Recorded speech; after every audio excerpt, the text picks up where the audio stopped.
what it should be. No straight lines, walk-through experience, chimney hollow for smoke, wood shingle roof, plexi windows, so on. And then this was Stephanie's build drawing. And I think we can all agree that that's pretty darn special and beautiful. But I think we should start at the beginning, because it's called Blank Page to the Finished Product. Come from necessity. The 2 years prior, we had decided to come back with Halloween Horror Nights to Universal instead of it being a two-park experience, which it had done in the early 2000s. So the first time we were back, we had kind of a horror comes home statement in Hollywood, which was this big kind of lavish show. Then the next year we had the very first incarnation of Carnival of Carnage. And then the powers that be said, okay, well, we don't want to do a big show there this year at the end of Mel's and Hollywood Boulevard. So let's just make it a scare zone. So we decided, okay, we'll do a scare zone, and we started talking about that and what to do. And very quickly, we realized that there was now going to be this big empty hole where we had already set the expectation for guests to really have some type of like statement. And the year before, there was a very, I believe it was the year before, there was a very successful haunted house called the Skool that we really, really liked. Jurassic Park, or 2 years before. Skool. Dutch, I guess I would say, Dutch Skoolhouse, and what that could mean. And next to that schoolhouse, also, one of the things that I was very passionate about was a story by Ray Bradbury called The Halloween Tree. And if you haven't read it and you think you like Halloween, you need to leave this place tonight and go order it on Amazon and make sure you read it. It is Ray Bradbury's love letter to anyone that loves Halloween and imagery of Halloween. So those kind of things combined, we started playing around with, well, what could we do? And we said, well, why don't we do a walkthrough experience as a scare zone in the structure? And literally, we used to sit around this really small table at lunch, and we would draw and fight and argue, some call it collaborate,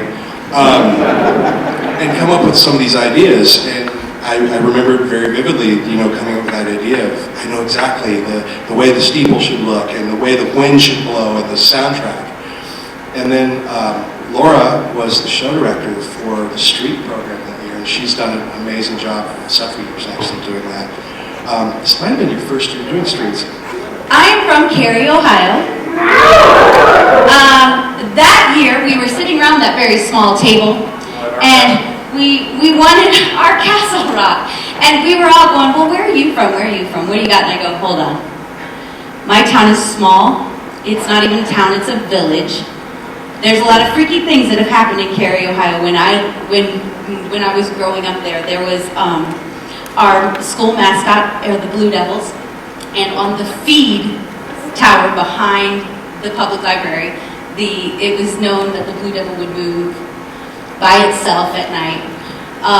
Winner. Yes! There were times. It was the first time I ever was show director of the street program, and it was one of the first times we ever created a spectacle out of how the characters came out into the space, which was the bus that had interior lights and had a door that no one saw, and so all of the characters came through the back of the bus, came into the bus. While they were in there, these lights came up, uplighting them in their Halloween masks. Then they were directed by their school teacher, Renshaw. He directed them out of the bus, and they all lined up in the middle of the street, which was really cool because, again, it was the first time we were trying to do a spectacle with cast change-out, and people loved it. They didn't know, and it was very simple, but people loved it. No education video, and when I say young, it was probably I was 5, and it affected me so bad that from that moment on, I couldn't hear that song without kind of having a panic attack. No, really having a panic attack. And when we were developing this schoolhouse, I said, kind of like hesitantly, that this would be a really good opportunity for us to use that song in Halloween. And of course the guys jumped on board with that, knowing how much this was going to affect me. But the funnier story about it was this lovely guy. decided to embed it on my computer. I want to thank you for that, because I no longer have panic attacks when I hear that song, because every day when I came into work and turned on my computer, that song played for me. But again, it was an opportunity, that was a new opportunity for us too, and to use a very popular type of song in a scare zone, which we hadn't really done before. I think I had been working with you guys in art and design for maybe 3 weeks at that time. He was right out of Florida, Gators.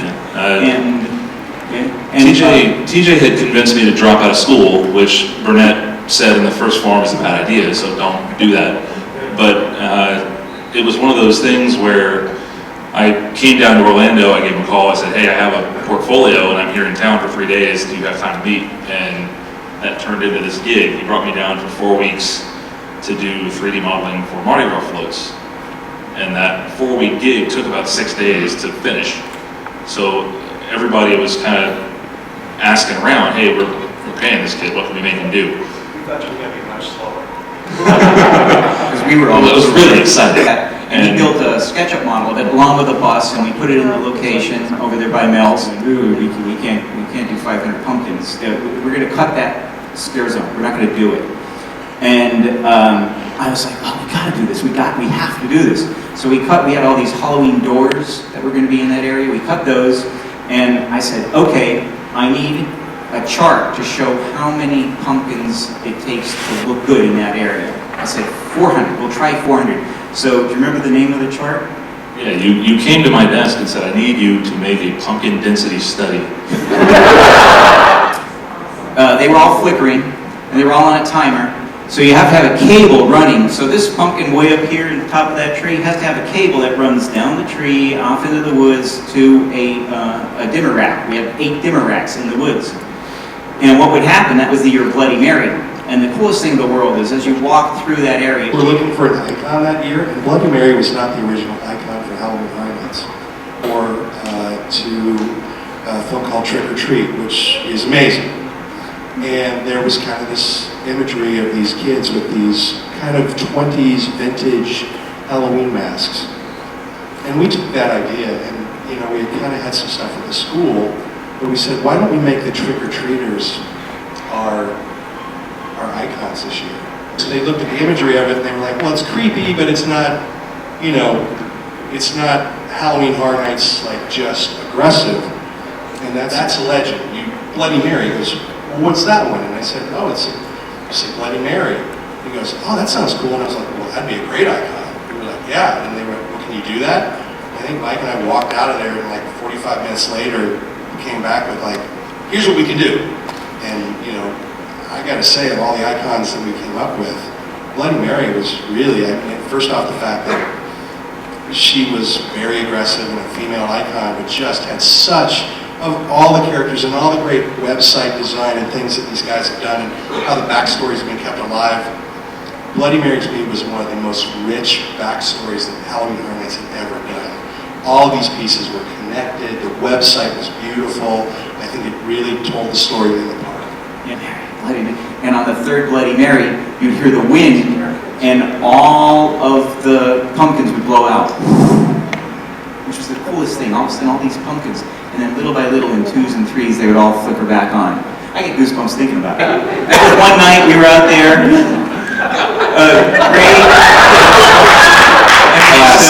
Classic. and we were measuring that night, and that's the night of the rain.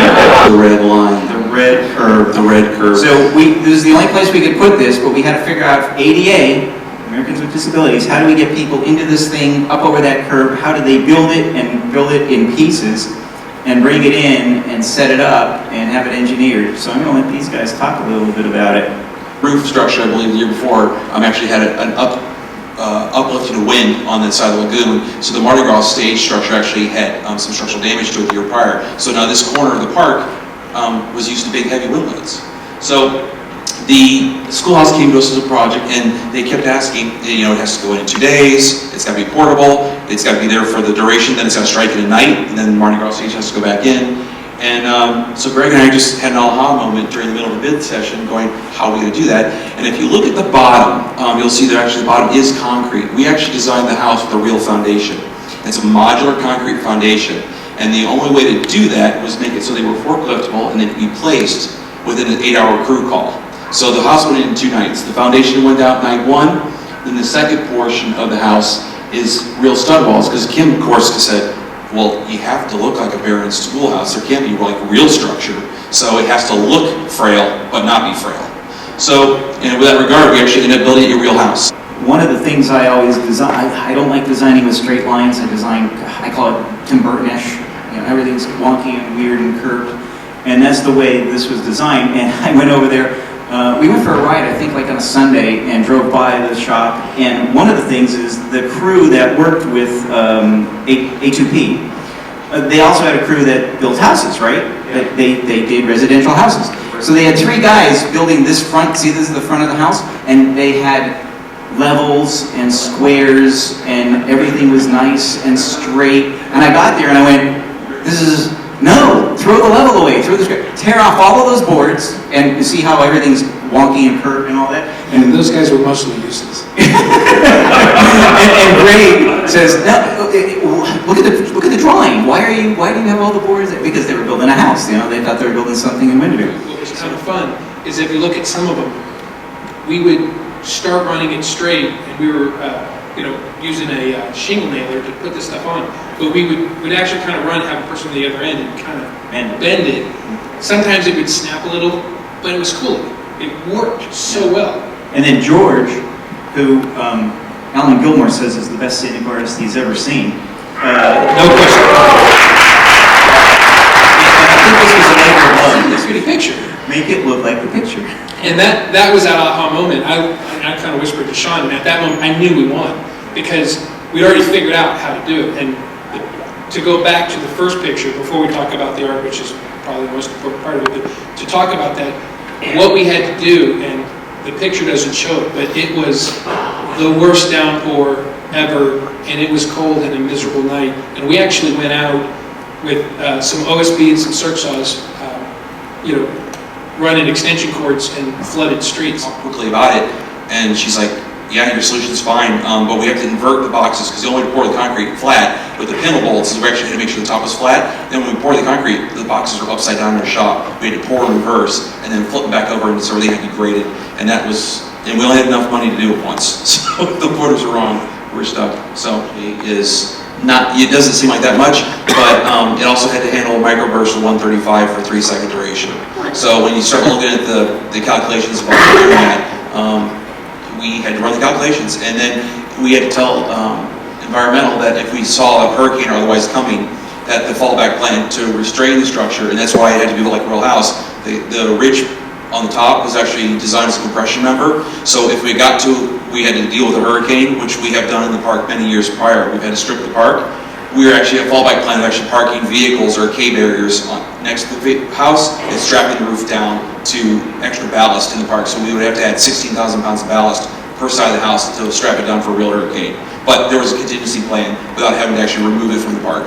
The back of this, and actually it's on the model over there, we built an old coal hamper, the kind of thing that you would put coal in the north and shovel into your potbelly stove.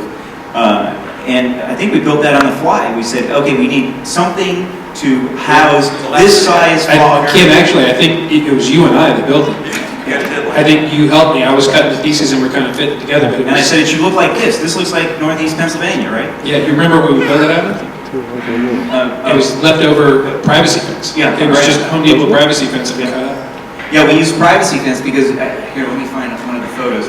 Giant trees, and if you see the bottoms of them, there's privacy fence around it, and I think it's part of that privacy fence that we used. But those trees are in concrete boxes. Years and years and years ago, they would pour concrete into a box, stick a tree in it. At the end of Halloween, they would throw the whole thing away. And one of my first years there, I'm like, well, wait a minute, we could build essentially a Christmas tree holder. You know, the old Christmas tree holders with the lag bolts, and you put your tree in it, and you lag it down. Well, what we did was we bought orange crates. You see them going down the street on the back of a tractor trailer. It's a great big steel crate that has oranges in it. I mean, it's probably 4 foot by 4 foot by 4 foot. what we did, what I designed was a big steel tube into this crate with rebar filled with concrete with lag bolts in it. So you take a tree, you stick it in there, you lag it down, at the end of the year you unlag it, you throw the tree away, and you have your base. And you could use it again and again. You can put whatever in it, a tree, a pole, whatever. So that's what's behind these privacy fence pieces. And then of course we wanted to hide it, and our dressers came up with all these great pieces, pumpkins and barrels and crates. And part of that fence wound up being the coal hamper. Benchell, the school director, would have them all come out of the school bus in a single file line up across the street. I know some of the kids would raise hands and stuff during the set, during this moment, and he would move things around. And then we had to give him a whistle in order to break us up. But the wonderful thing, and again, I talked about it earlier, to add that spectacle to the cast change out, the cool thing is no one, because we hadn't done it before, knew what was going to happen. And it's that attack moment when you're sitting there and you're just so engulfed in what's happening, and you're so like, what's going to happen next, what's going to happen? You forget that these are all characters, and they are there to scare you, and everyone gets so entranced by this spectacle that's happening that they forget. And as soon as he blew that whistle, those kids just went berserk on the audience, and it was amazing. We start Halloween auditions we typically started them in July. This year we're starting even earlier, way earlier. Of images online, she drew them in, and you guys, I remember you were looking for those, right? Those stars, Sean, yeah. You gotta find a star, you gotta find the stars. But we would have the cut glass in the window that had a spider look to it, or a pumpkin face, or a candy corn face. So this was an area that wasn't gonna be like bloody or creepy or anything. It was gonna be traditional Halloween. And there were doors that were gonna be lining the walkway. That was our opportunity to really kind of present a traditional view of what Halloween is. Sorry. So it had to be welded real quick. Well, it had to be inserted in the top. Well, it's got a 6-foot pole attached to the bottom because it has to mechanically attach to the extra structure down below. So that thing was sitting on the back of that really pretty truck you saw that was 3 weeks old. The back of the weather vane, I got hit in the back of the truck, and the weather vane stuck to the tailgate of my truck. So when I sold the truck 4 years later, it still had the 4 perforations from the north and south points stuck in the back of my truck. That's a great story. You guys had mentioned the website and the creativity that went into the websites of the past. Are you guys going to be able to do stuff like the Carnival of Carnage and all that for future websites? This was on the website here, this piece here. And as you scrolled through, you'd go into the schoolhouse, out the back, and you'd go from one scare zone to the next, to the next, to the next. Yeah, it was, what did we call it, Mike? The infinite, was it the infinite mirror? Well, you started off at Bloody Mary's mirror, which was broken. And then there was an animated trip, and you went through the mirror, and it was a constant infinite image coming towards you that took you through all of the scare zones in the houses. And Mike was a big part of that. Our computers were able to handle these like 9 gig Photoshop files at the Image time. had to be gigantic, Yeah. so that you could zoom into it and keep the resolution. If we print a full size, they were like 12 feet across or something like that at 600 dpi. Each of us did a section, but that's not much. Right, we had. And I remember Rich did one, you teaching did had one. said, we're going to do this. Now that things have adjusted, it's our job to figure out ways to tell the stories more visually as the guests get to the park. Trying to tell these stories. Because will it go back to that? Maybe. It's not even our pendulum to swing at this point. They also exist in a storytelling mode that is of that thing, that whether it's film or TV, and that story is told a very specific way, which is different than how we're able to tell a story of you walking through a Walking Dead movie or walking through an American Werewolf in London. There's just as much creative thought put into how we can piecemeal those visuals together. So telling those stories and translating those brands into a theatrical attraction takes just as much work visually as any original maze would. It's just we kind of already know the story. But it's us trying to figure out what are the pieces and parts we want to kind of pull from that, and what's going to resonate the most with a wide audience. And then what are the details we can put in for the uber fan of said brand that will be that kind of box check, that kind of wink, oh, they did watch the show. I see Herschel's head, you know?